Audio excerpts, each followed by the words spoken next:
RCN. Le son de la différence.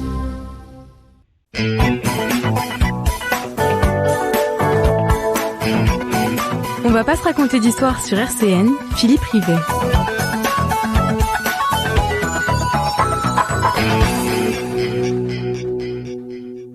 Bonjour à toutes et à tous. Nous sommes en route pour une heure d'émission qui présentera ce jour un format spécial en raison de l'actualité internationale qui n'aura sans doute jamais autant pesé dans une campagne présidentielle. Si nous continuerons comme d'habitude à ne pas se raconter d'histoire avec notre invité, nous convoquerons surtout avec lui l'histoire avec un grand H pour éclairer ce présent dramatique d'un pays resté jusqu'alors méconnu, voire négligé, tant par le monde de la recherche que par l'opinion publique. Loin des plateaux succèdent des experts épidémiologistes reconvertis en experts de l'Ukraine, doublés parfois de criminologues tout aussi opportunistes, même si d'éminents spécialistes parviennent à se glisser parmi ces invités superficiels. Loin donc des plateaux, disais-je, travaillant dans la discrétion, trop marqués, sans doute, des chercheurs au long cours, dont la parole est rare, est donc précieuse. Nous avons le plaisir d'accueillir aujourd'hui Étienne Thévenin, directeur du département d'histoire de l'Université de Lorraine à Nancy, maître de conférences en histoire contemporaine. Vous êtes surtout connu pour vos recherches dans les domaines de la santé publique et sur le fait religieux, mais surtout, depuis 20 ans, vous êtes aussi passionné par l'Ukraine. Vous nous direz pourquoi. Vous êtes notamment l'auteur de L'enjeu ukrainien paru en mai 2005. Bonjour Étienne Thévenin. Bonjour. Merci d'avoir répondu à notre invitation. Comment allez-vous ? Bien écoutez, je suis content de pouvoir échanger avec vous et partager avec les auditeurs un certain nombre de réflexions autour d'une situation en Ukraine qui est certes une situation qui nous interpelle tous, c'est une actualité brûlante, mais pour bien en saisir tous les enjeux, il faut revenir à l'histoire qui nous aide à comprendre aussi une grande partie de ce qui se passe. Donc justement, qu'est-ce qui vous a conduit à vous intéresser à l'histoire ukrainienne ? Eh bien, comme vous l'avez dit, je suis enseignant à l'université et ayant à préparer un cours pour les étudiants de première année, on était en 1994. Je menais à bien un certain nombre de recherches et j'ai constaté qu'il y avait eu en 1932-1933, puisque le cours portait sur les années 30 en Europe, une famine qui avait provoqué plusieurs millions de morts en Ukraine. Et de cette famine, on ne parlait pas ou presque pas dans les manuels, même dans les manuels universitaires. Donc, l'ampleur du drame m'a interpellé. J'ai cherché à en savoir plus et j'ai constaté que l'essentiel de ce qui était publié sur le sujet alors ne l'était pas en langue française. Et ensuite, j'ai été amené à m'interroger sur les raisons du silence persistant. Pourquoi est-ce que ce drame était-il aussi méconnu ? Et c'était d'autant plus intéressant que l'Ukraine venait d'accéder à l'indépendance. Depuis 3 ans, c'était un très jeune État. Et donc, j'ai commencé à approfondir mes recherches. J'ai pris des contacts avec des chercheurs d'autres pays. Et petit à petit, eh bien, j'ai été amené à publier un certain nombre d'articles sur ces réalités. J'ai essayé aussi j'ai composé un livre, mais les éditeurs alors n'étaient pas intéressés et il a fallu la révolution orange de 2005 pour qu'un éditeur accepte la publication du livre que vous avez cité. Donc comment vous expliquez ce silence d'un pays qui est plus grand que la France, qui fait 600 000 km², oui, qui compte 40 millions d'habitants. Alors aujourd'hui 40 millions, mais qui longtemps été aussi peuplé que la France, mais un certain nombre de drames survenus au XXe siècle ont fait qu'aujourd'hui il est un peu moins peuplé. On reviendra sur ces drames. Oui. Comment se fait-il, comment vous expliquez ce silence, parce qu'on connaissait l'Ukraine, ce qu'on apprenait à l'école, c'était le grenier à grains de l'Union soviétique, mais ça n'allait guère plus loin. Voilà. Alors, tout d'abord, on peut constater que l'intérêt pour les réalités extérieures à la France, regardons simplement les livres présentés dans les librairies, regardons aussi les émissions. Les personnes qui s'intéressent aux réalités extérieures à la France ou aux pays voisins de la France, il est parfois malheureusement limité. On va dire que la politique internationale intéresse peu, quoi. Alors, certains sujets éventuellement intéressent quand ils concernent les États-Unis, par exemple, mais force est de constater que ça intéresse peu. Ensuite, l'histoire de l'Union soviétique est une histoire qui est surtout appréhendée à travers les réalités observées à Moscou ou en Russie. Et l'Ukraine, c'est vrai, retient beaucoup moins l'attention. Il est vrai que en Amérique du Nord, on s'y intéresse davantage, mais parce qu'il y a une communauté ukrainienne plus nombreuse qu'elle ne l'est dans les pays d'Europe occidentale. Je dirais que la proportion de personnes d'origine ukrainienne vivant en Amérique du Nord est comparable à la proportion de personnes d'origine arménienne vivant en France. En France, on s'intéresse peut-être un petit peu plus à l'Arménie, mais il faut de constater que l'Ukraine intéresse moins les Français. Donc justement, quand on apprend le 24 février dernier l'invasion de l'Ukraine par l'armée russe, et on le saura quelques jours plus tard, des forces supplétives à la solde du maître du Kremlin, une partie de la planète est surprise ou feint la sidération. On le verra, comme si depuis 8 ans, il n'y avait pas eu de guerre au Donbass, comme si l'annexion de la Crimée par la Russie ne s'était jamais produite ou était rentrée dans la normalité. Les massacres dévoilés au début de cette semaine à Boutcha, plus de nouveaux massacres révélés hier et encore ce matin dans d'autres communes. L'assassinat, par exemple, d'une mère, Emma IRE, et de sa famille parce qu'il résistait à l'envahisseur, confirme la politique de terreur pratiquée par Vladimir Poutine dans la droite ligne de Staline. Vous qui avez étudié en profondeur l'histoire de l'Ukraine, vous ne démentez pas. Je peux dire qu'on n'est pas surpris quand on étudie depuis un certain nombre d'années ce qui se passe dans cette partie de l'Europe. Le conflit n'a pas éclaté en février dernier. En fait, cela dure, ce conflit, depuis plus d'une vingtaine d'années. En fait, depuis l'arrivée de Vladimir Poutine au pouvoir en Russie, qui n'a jamais accepté l'éclatement de l'Union soviétique et qui a tenté, sinon au début d'annexer l'Ukraine, au moins de faire revenir l'Ukraine dans le giron de la Russie. Mais dans un premier temps, ce fut par des moyens un peu indirects, des pressions sur les prix du gaz, également intervention dans la vie politique intérieure de l'Ukraine, de manière assez brutale même. Par la suite, il y a eu des cyberattaques. Et puis, ensuite, il y a eu une autre phase, avec l'annexion de la Crimée, la crise du Donbass, et cela, ça dure, n'oublions pas, depuis un certain nombre d'années, depuis 2014. On peut peut-être rappeler 2 points historiques. La Crimée n'a pas toujours appartenu à l'Ukraine. C'est un cadeau, entre guillemets, de Staline à l'Ukraine. Non, pas de Staline, de Khrouchtchev. De Khrouchtchev, pardon. Khrouchtchev en 1954, Staline étant mort l'année précédente. 1955 même. Khrouchtchev, décide de rattacher la péninsule de Crimée à la République soviétique d'Ukraine. Pourtant, la grande majorité, l'immense majorité des habitants de la Crimée est russophone. Et cela n'a pas d'énormes conséquences dans l'immédiat au temps de l'Union soviétique. Mais quand l'Ukraine devient indépendante, eh bien, la Crimée lui reste attachée.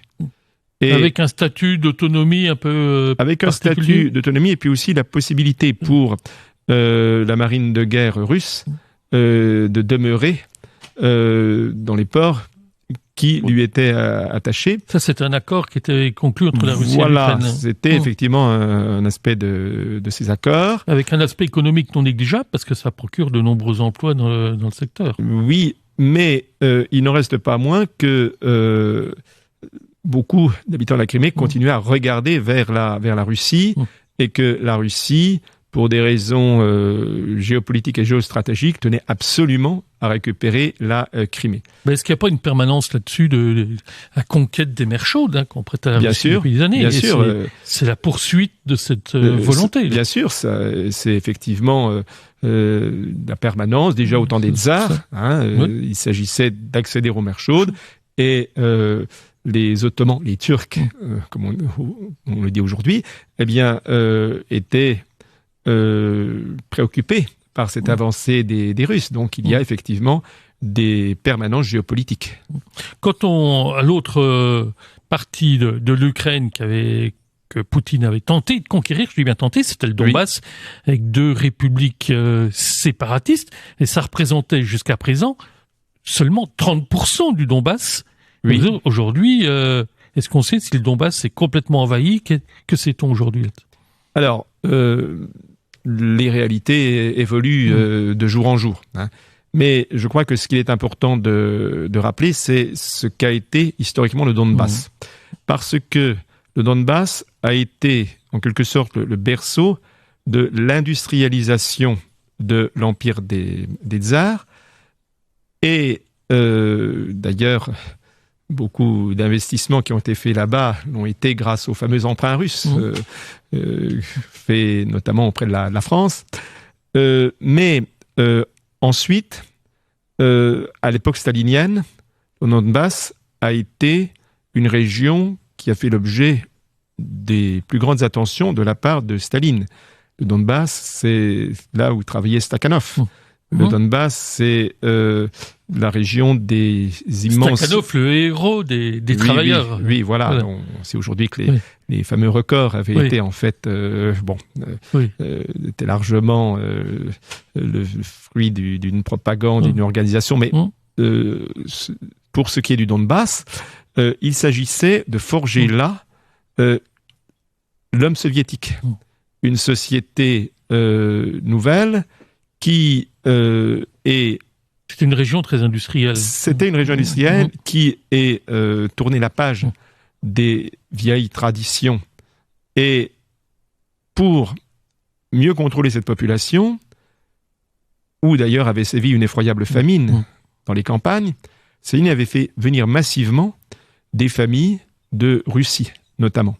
Ce qui fait que cette région de l'Ukraine était largement peuplée de familles russophones et avait grandi dans un cadre où les références soviétiques étaient omniprésentes. On trouvait encore là des statues de Lénine alors qu'elles avaient été déboulonnées depuis bien longtemps ailleurs en Ukraine.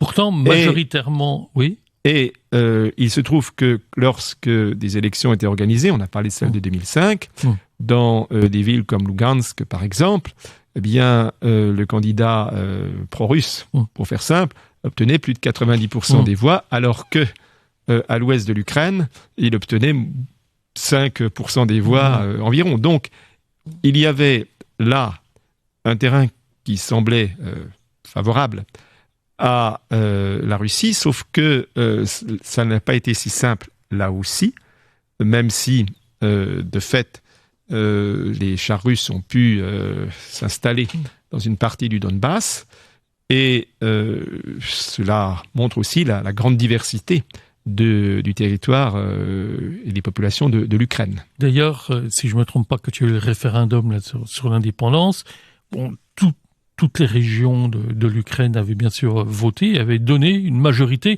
même si la majorité était plus courte à l'est et au sud que dans l'ouest du pays. Mais c'était quand même passé majoritairement. Oui, et il faut bien comprendre que même les cadres locaux du Parti communiste souhaitaient s'émanciper de la tutelle de Moscou. Et donc l'indépendance permettait effectivement d'y parvenir. Ensuite, effectivement, les lendemains de l'indépendance étaient compliqués, comme il l'était d'ailleurs aussi pour la Russie, et les opinions ont évolué. Mais il faut bien comprendre que l'indépendance a été difficile pour beaucoup de familles. En effet, les frontières entre la Russie et l'Ukraine étaient héritées de l'époque soviétique. Et il était impératif de choisir rapidement si l'on devenait russe ou ukrainien. Et ce n'était pas simple pour beaucoup de familles. Oui, qui étaient partagées parce de que part et les d'autre de la couples frontière. mixtes, Là. il y avait des grands-parents vivant en Russie et Ukraine, des personnes qui se trouvaient en Ukraine pour des raisons de travail alors qu'elles avaient fait leurs études et qu'elles avaient passé leurs années de jeunesse en Russie. L'inverse se trouvait également. Le tracé de la frontière séparait des populations où la proportion de Russes et d'Ukrainiens était comparable. Et donc, le choix qui était posé à ce moment-là avait forcément beaucoup de conséquences pour la suite de la vie de la famille. Et ce fut un moment, en Europe de l'Ouest, on n'a pas compris que c'était un choix assez déchirant. Justement, quand vous évoquez les difficultés, et le choix, notamment par la suite, y compris des communistes ukrainiens, d'essayer de conquérir une indépendance, au moins relative vis-à-vis de Moscou, notamment sous Staline, a essayé d'envoyer un certain nombre de représentants, russes, pour diriger le PC ukrainien, parce qu'il avait moyennement confiance dans les ressources locales, dire. Parmi ces envoyés, il y a notamment eu Khrouchtchev. Et puis ensuite, on peut rappeler dans les autres liens entre la Russie et l'Ukraine, il y avait Brejnev qui est lui né de parents ukrainiens. Oui, alors c'est le cas aussi de Khrouchtchev qui est né d'une famille ouvrière ukrainienne, mais il faut bien comprendre que l'on retrouve là une réalité qui existait déjà au temps des tsars. Et pour bien la comprendre, regardons le destin de deux grands écrivains, Nicolas Gogol, qui était né en Ukraine, qui assez vite apparaît comme un écrivain, un jeune homme talentueux. Eh bien, il est envoyé rapidement à Saint-Pétersbourg et il s'imprègne de la culture russe, de la langue russe. Il écrit en russe. Il écrit en russe. Et il est considéré comme un représentant grand écrivain, de la littérature russe. Oui, une fierté de la Russie. Shevchenko, lui, Taras Shevchenko, lui, a été aussi repéré comme étant un jeune homme brillant. On l'envoie également dans les grandes villes russes. Il y apprend le russe. Sauf que il décide de retourner en Ukraine et d'écrire en ukrainien. Ce qui lui vaut la persécution. Aujourd'hui... C'est le premier écrivain, Shevchenko, c'est le premier écrivain vraiment qui se rebiffe en quelque sorte, qui résiste. Alors, il y en a eu d'autres. Lui, on le connaît parce que la qualité de ses œuvres est largement saluée. Rappelez son époque. 19e siècle, première moitié du 19e siècle, première moitié du 19e siècle. C'est pour ça que je les compare tous les deux. Et donc, Shevchenko est honni par les autorités russes. Il est considéré comme le héros aujourd'hui par les Ukrainiens. Eh bien, on retrouve cela aussi pendant la période soviétique, notamment stalinienne. Khrouchtchev a été assez vite appelé à Moscou, a été formé pour devenir un cadre du parti, et il manifeste pendant les années 30 une totale fidélité à Staline, même quand Staline prend des mesures effroyables par leurs conséquences en Ukraine. Il ne se rebelle pas, il ne critique rien. On lui fait alors confiance. Staline lui fait confiance et l'envoie, à la fin des années 30, diriger l'Ukraine. Tous ceux qui, au contraire, ont manifesté quelques velléités d'indépendance, je pense à Skripnik par exemple, un communiste ukrainien qui avait participé à la révolution dès 1917, début des années 20. On s'aperçoit qu'ils ont tous été soit assassinés ou le plus souvent déportés. À l'époque de Staline, c'était plus assassinés directement. Et donc, le fait d'être ukrainien, d'être né ukrainien est une chose, mais à un moment, il faut faire un choix. Le choix de Staline, c'était aussi le choix d'entrer dans la logique de Moscou vis-à-vis de l'Ukraine. Et qu'on retrouve aujourd'hui chez Poutine. Alors, pour les réalités d'aujourd'hui, on en reparlera bien entendu, parce que la question... Est-ce que vous y voyez une continuité là ? Est-ce qu'on peut dire qu'il y a une continuité ? La continuité est même revendiquée par les autorités russes quand elles évoquent l'histoire. Prenons le cas de Staline. Son souvenir est honni en Ukraine, associé aux famines, aux persécutions, alors que, et nous l'avons vu avec le contexte dans lequel vivent les collègues historiens en Russie, aujourd'hui, dans les manuels russes, on évoque de Staline son rôle dans la Grande Guerre patriotique, et on passe beaucoup plus rapidement sur les drames de la collectivisation, les famines, la Grande Terreur. Et justement, deux mots là-dessus. Vous notez là, notamment dans votre ouvrage qu'entre 1914 et 1950, il y a eu entre 15, les historiens estiment qu'il y a eu entre 15 et 20 millions de morts. Donc Staline porte une très large responsabilité parce que les famines étaient, si j'ose dire, fabriquées. C'était pas des conséquences d'une agriculture en déshérence ou Alors 15 à 20 millions de morts, si on ajoute effectivement les victimes de disons de l'État soviétique, mais aussi les victimes de la Seconde Guerre mondiale et de la Shoah et de l'invasion par les nazis de l'Ukraine. Et pour donner, si vous voulez, une idée de l'ampleur de cette saignée démographique. Il y a un historien qui parle des terres de sang, en parlant de l'Ukraine, de la Biélorussie et d'une partie de la Pologne. Songeons aux longues listes de noms sur nos monuments aux morts. Eh bien, multiplions par 10 la longueur de ces listes, voilà ce que ça représente. 15 à 20 millions de morts pour un pays comme la France. Alors, en effet, s'ajoutent les victimes de la Première et de la Seconde Guerre mondiale, les victimes de l'extermination des Juifs, notamment par les armées nazies avec la Shoah par balle, puis la Shoah dans les chambres à gaz, et je pense notamment au camp de Belzec, où les Juifs de Galicie, à l'ouest de l'Ukraine, ont été envoyés et gazés. Généralement peu mentionné, mais qui... Oui, donc Belzec... Après, à partir de 1943-1944, les installations avaient été rasées, une forêt avait été replantée. Donc, il y a aussi les victimes, évidemment, des combats qui ont été acharnés pendant la Première comme la Seconde Guerre mondiale. S'y ajoutent les victimes de la période soviétique, avec la guerre civile, avec ensuite...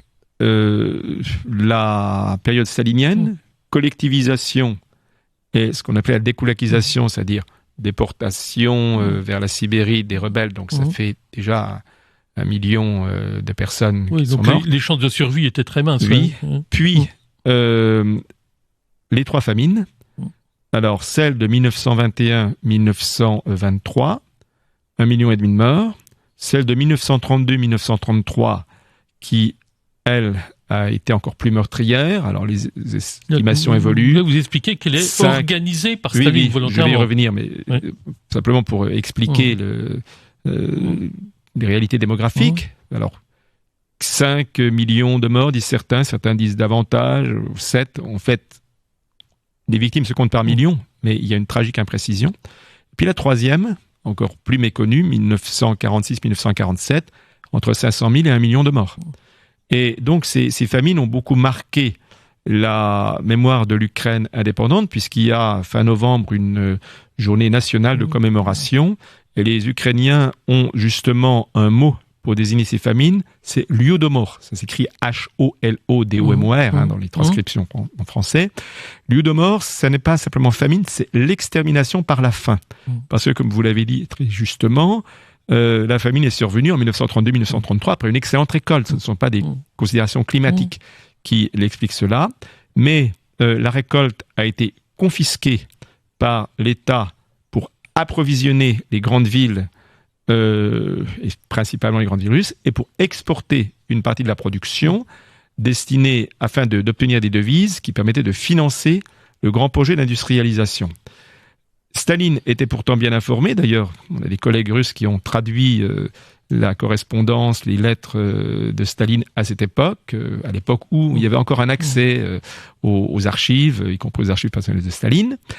Et Staline, alors que certains lui demandent de suspendre les réquisitions, s'y refuse et dénonce ce qu'il appelle le nationalisme ukrainien.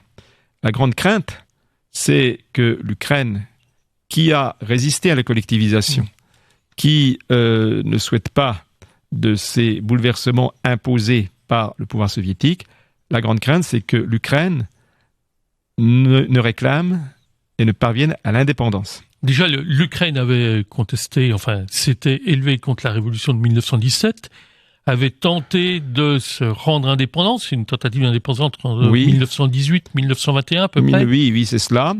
Et donc, elle a été brièvement indépendante.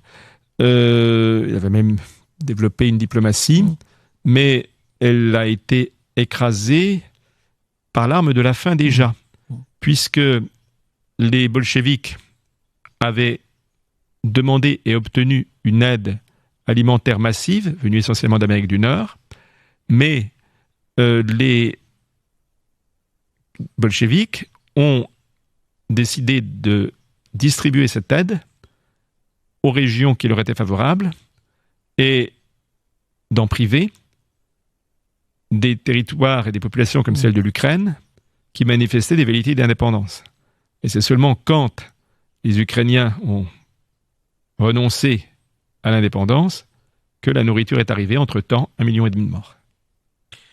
On peut rappeler aussi, quand vous évoquez le sort des Ukrainiens, le sort méconnu des Ukrainiens, qu'il y a eu un camp qui accueillait des soldats soviétiques à l'époque nazie. Enfin, pendant la Seconde Guerre mondiale, c'était le banc Saint-Jean en Moselle, et que parmi ces prisonniers, pour l'essentiel, c'était des soldats ukrainiens. Oui, c'est exact, effectivement, et longtemps on parlait des soviétiques. Aujourd'hui, effectivement, il y a une mémoire ukrainienne spécifique qui rappelle aussi ces événements, comme d'ailleurs... Il a fallu tout le travail d'ailleurs d'un historien mosellan, Gabriel Becker, c'est ça, pour raviver cette mémoire et rappeler le sort de ces soldats soviétiques. Oui, c'est cela, comme d'ailleurs on peut rappeler aussi le rôle important des Ukrainiens dans l'armée de Koniev, qui a joué un grand rôle dans la victoire soviétique. Le fait qu'il soit ukrainien est un petit peu passé sous silence. La propagande soviétique préférant mettre en avant l'armée de Zhukov, où les Russes étaient proportionnellement plus nombreux. Mais bon, ça, c'est aussi la question de l'écriture de l'histoire. Et avant de faire une petite pause musicale, rappelons une anecdote, ça dépasse même le sac de l'anecdote, pour rappeler à nos auditeurs que la ville d'Odessa, qui se trouve au sud, donc au bord de la mer Noire, a été fondée par un Français. Oui, le duc de Richelieu. Le duc de Richelieu. Au 18, voilà. Au XVIIIe siècle. Fin du XVIIIe siècle, oui, c'est cela, exactement. Jusqu'à midi, on va pas se raconter d'histoire sur RCN. Nous sommes avec Étienne Thévenin, directeur du département d'histoire de l'Université de Lorraine à Nancy, et spécialiste de l'Ukraine, où nous avons déjà évoqué largement l'histoire mouvementée, dramatique et sanglante de l'Ukraine, jusqu'à ce que l'Ukraine réussisse à prendre son envol en tant que nation en 1991. Il y a un vote du Parlement qui vote en faveur de l'indépendance. Nous sommes à peine 2 ans après la chute du mur de Berlin. Oui, et un référendum qui donne aussi une écrasante majorité aux partisans de l'indépendance. Et c'est vrai qu'il y a effectivement les souvenirs du passé lointain. La veille d'ailleurs du référendum, un documentaire avait été diffusé racontant la famine des années 30 avec bien sûr le drame, mais aussi le silence qui entourait le drame, parce que pour un chercheur, parler d'une famine en Ukraine avec plusieurs millions de victimes, c'était assimilé à un délit. Et pourtant, au début de l'indépendance, j'allais dire quasiment logiquement, quand même, le Parti communiste reste fort en Ukraine. Les pro-russes continuent d'avoir de l'influence, y compris au sein de l'appareil d'État. Oui, mais en même temps, les responsables ukrainiens du Parti communiste veulent prendre leur indépendance vis-à-vis de Moscou et donc sont contents d'être chefs d'État, parlant sur pied d'égalité désormais avec Moscou. N'oublions pas aussi le souvenir, le traumatisme de Tchernobyl, avec non pas seulement le drame, mais aussi l'attitude. 1986. Oui, 1986, des autorités administratives soviétiques. Oui, ce qu'on a rappelé, Tchernobyl est dans on va dire l'ouest, nord-ouest de l'Ukraine, et c'était rappelé justement Alors, au début du conflit. Donc il y a effectivement une aspiration à l'indépendance et l'extrait musical qui vient d'être diffusé est assez intéressant, assez révélateur de cette culture, cet état d'esprit. Mais c'est au moment de l'Eurovision. Oui, mais c'est une musique qui illustre bien une tradition à la fois de fantaisie, de gaieté, d'humour dans la culture populaire, qui a le don d'irriter les pouvoirs politiques rigides. Et cela était déjà le cas quand Staline a écrasé cette culture populaire, parce que le folklore ukrainien est l'un des plus riches d'Europe, par le nombre des œuvres, la diversité des inspirations. Mais aujourd'hui, on le voit, notamment, vous l'avez évoqué, à travers les variétés, la culture populaire, il y a une créativité très, très grande en Ukraine en empruntant des formes d'expression à des musiques très diverses pour aboutir à des compositions un peu originales. Bon, mais cette conquête de l'indépendance ne se passe pas facilement. Un certain nombre de présidents plus ou moins pro-russes ou anti-russes qui succèdent jusqu'à 2004, où là il y a une contestation des élections qu'on soupçonne d'avoir été quand même plus ou moins truquée, moins surtout à l'est de l'Ukraine. Oui, alors pour faire court,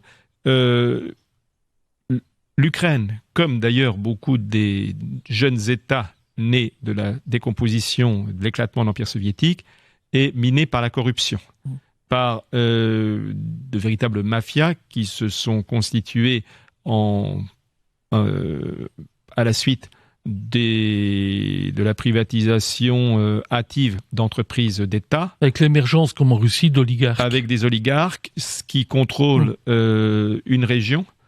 Et donc, l'Ukraine est touchée aussi par une hyperinflation qui ruine une partie de la population.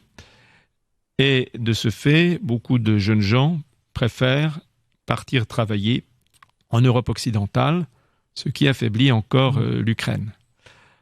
En même temps, l'Ukraine fait aussi un choix très important.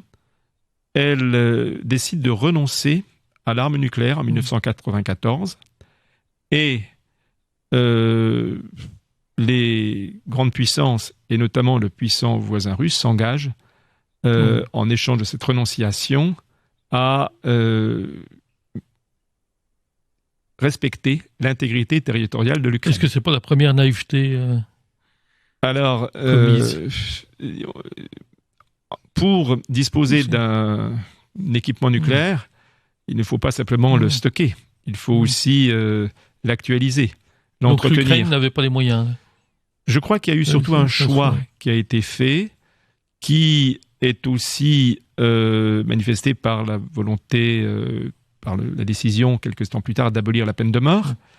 Et donc il y a eu une volonté de parier sur une construction d'un État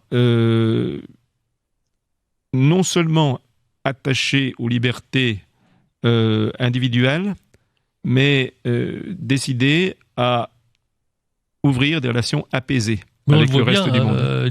10 ans plus tard, en 2004, lors des élections de 2004, justement, Poutine est très présent, vient plusieurs fois en Ukraine, donc ça pouvait laisser craindre éventuellement tentative de renversement, de peser fortement, voire d'invasion, comme ça. Voilà, alors effectivement, en 2000... Il n'est pas seulement venu faire du tourisme. Oui, l'élément nouveau, c'est l'arrivée de Poutine au pouvoir en Russie.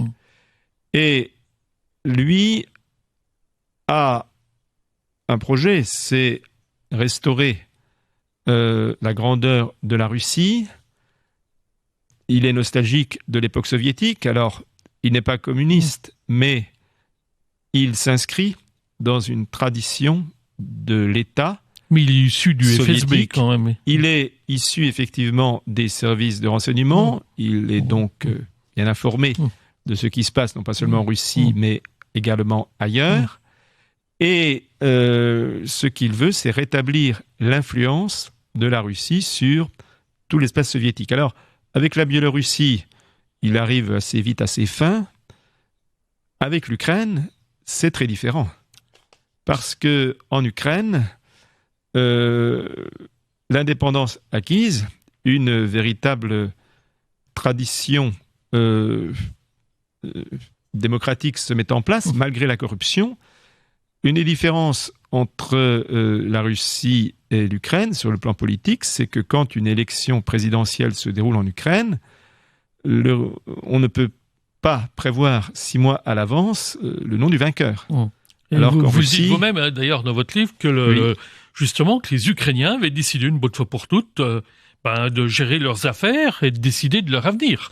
Donc ça s'appelle la démocratie, malgré toutes ses imperfections. C'est insupportable pour Poutine à la tête d'un pays, pour parler de la Russie, qui n'a jamais connu la démocratie. Voilà, et en même temps, comme je l'ai dit, il y a une volonté des Ukrainiens de s'ouvrir au monde et à l'Europe et à l'Union européenne. Oui, ça s'est exprimé très tôt, là, cette volonté de s'arrimer à l'Union européenne. Oui. Mais l'Union européenne, ma foi, temporise. Et aussi une volonté également de s'ouvrir à l'Amérique du Nord et aux États-Unis. Et donc, il y a, à ce moment-là, un débat, un enjeu qui devient géopolitique et qui dépasse même la seule question des relations entre Russie et Ukraine. Et c'est dans ce contexte qu'ont lieu les élections de 2004. Avec, on le voit, des sensibilités très différentes selon les régions. Puisque, pour faire court, à l'Est, l'avantage du candidat qui veut un rapprochement privilégié et prioritaire avec la Russie est considérable, alors qu'à l'Ouest, ces résultats sont vraiment très faibles, alors que le candidat favorable à un renforcement des liens avec le monde occidental est nettement majoritaire. Et le pays paraît comme coupé en deux parce que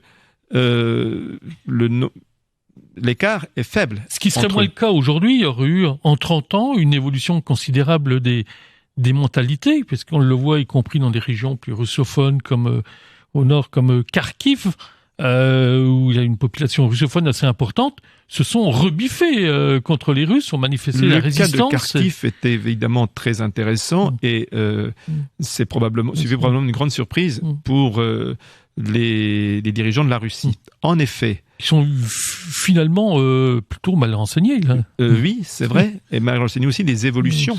Parce que si, à Kharkiv, on avait majoritairement voté en 2004 pour le candidat pro-russe, pour faire court, eh bien, aujourd'hui, on résiste face aux armées venues de Russie.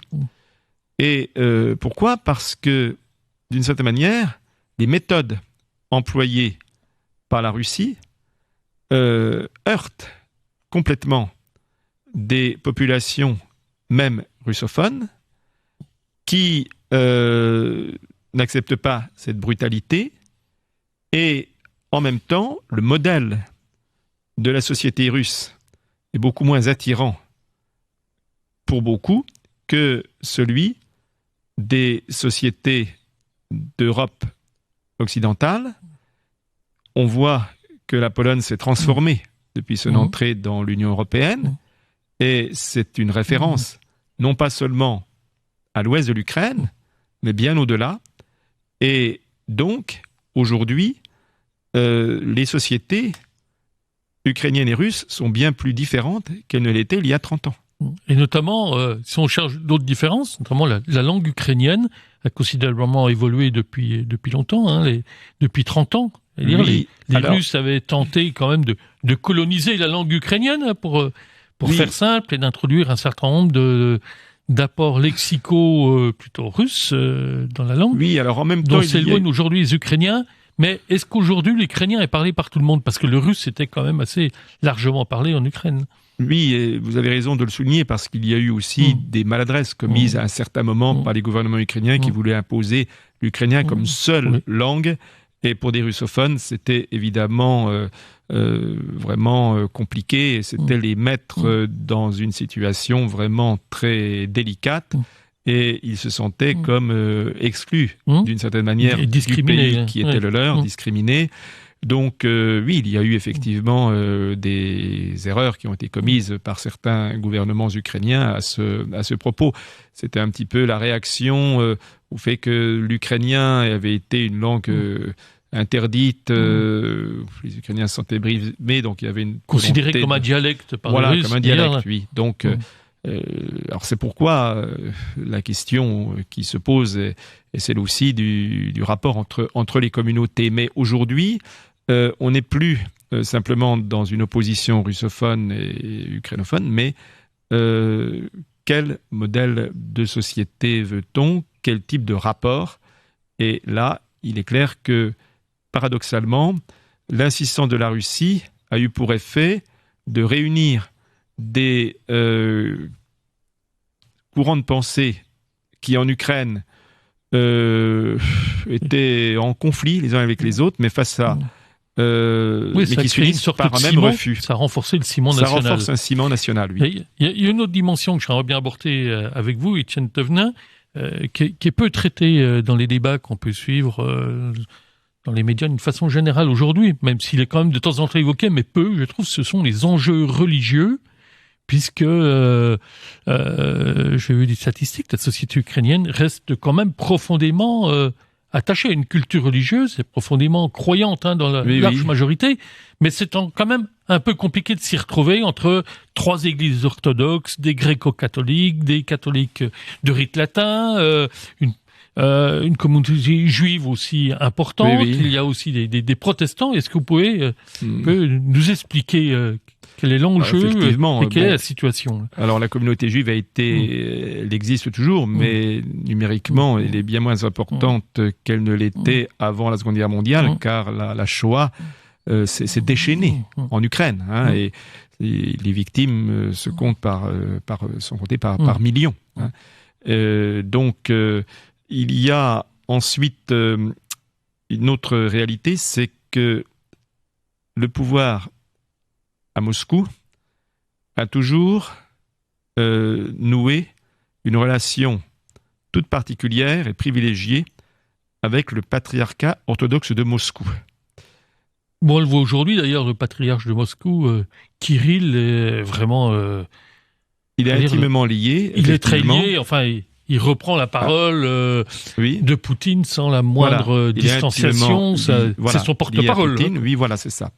Et donc, l'Église orthodoxe du patriarcat de Moscou contrôle officiellement de nombreuses paroisses en Ukraine même.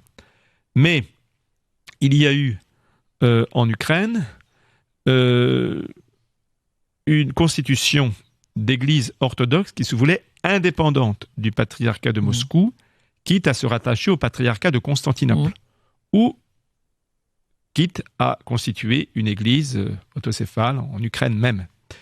Donc là, on a 3 églises orthodoxes différentes. Il y a effectivement, oui, au moins 3. Et quelle est celle qui domine, qui reste majoritaire aujourd'hui? Disons que administrativement, l'église orthodoxe du patriarcat de Moscou contrôle en théorie de nombreuses paroisses, mais déjà depuis longtemps, cette présence, cette influence russe indirecte gêne beaucoup de fidèles. Et les événements récents créent au sein de la communauté orthodoxe de profondes divisions, de profondes tensions.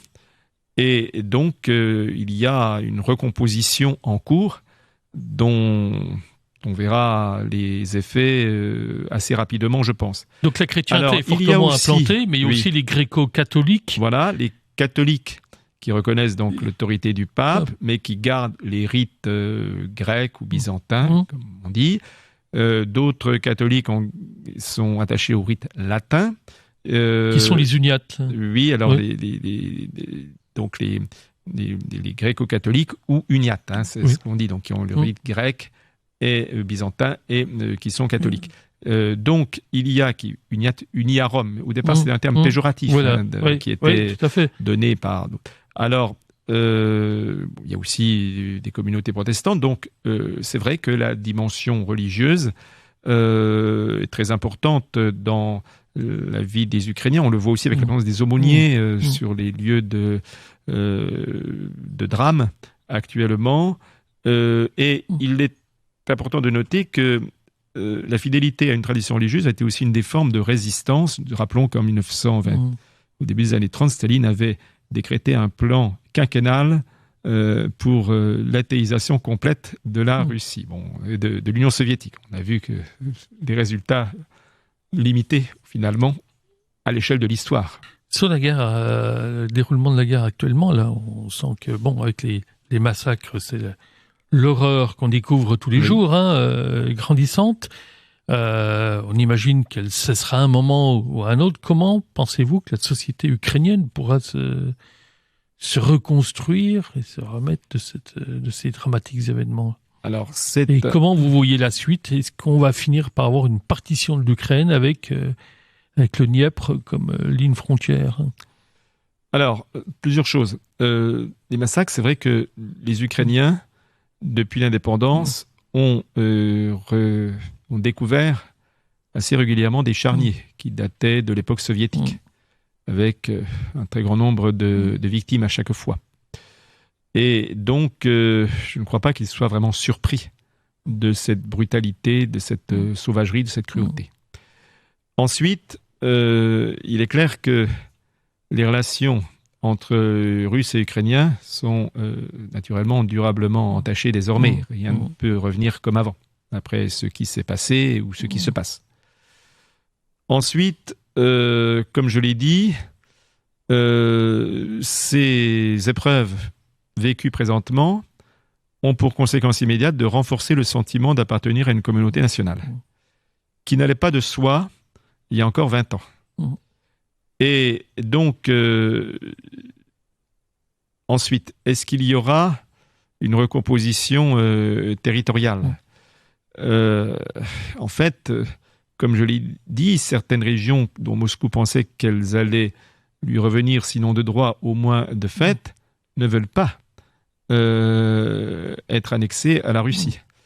Donc, je crois qu'il faut bien comprendre que il y a des décisions qui peuvent être prises dans l'immédiat, à court terme. Mais ce qui compte, c'est au fond les évolutions à long terme. Et une population à laquelle on refuse son indépendance temporairement, il est difficile de la lui refuser dans la durée, parce que l'historien a l'habitude aussi de travailler dans le temps long, de prendre en compte les réalités de mémoire, et des événements graves qui semblaient être évacués des mémoires sont revenus en surface, une génération après, voire un peu plus. Et je crois que c'est avant tout des Ukrainiens eux-mêmes que dépendra à long terme. Vous pensez que, comme un certain nombre de spécialistes aujourd'hui, que Poutine a perdu la guerre en Ukraine ? Alors, je pense en tout cas que les événements ne seront pas du tout déroulés comme il le prévoyait.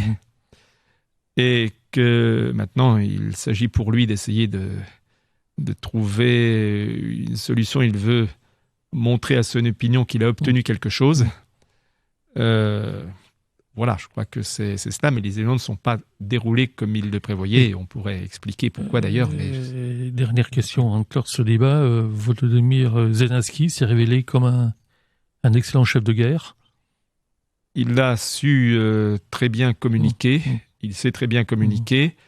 Quelquefois, ce sont les événements qui révèlent la personnalité profonde, car juste avant la guerre, son image était très ternie par des affaires de corruption. Il avait été cité dans les Panama Papers. Voilà, par un décalage entre le discours et puis les actes.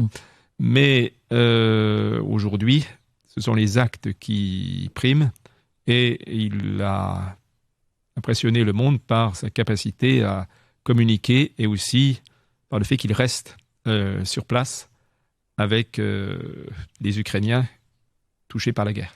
Étienne Thévenin, je vous remercie. Nous allons terminer cette émission par un extrait de la 7e symphonie de Beethoven. RCN, www.rcn-radio.org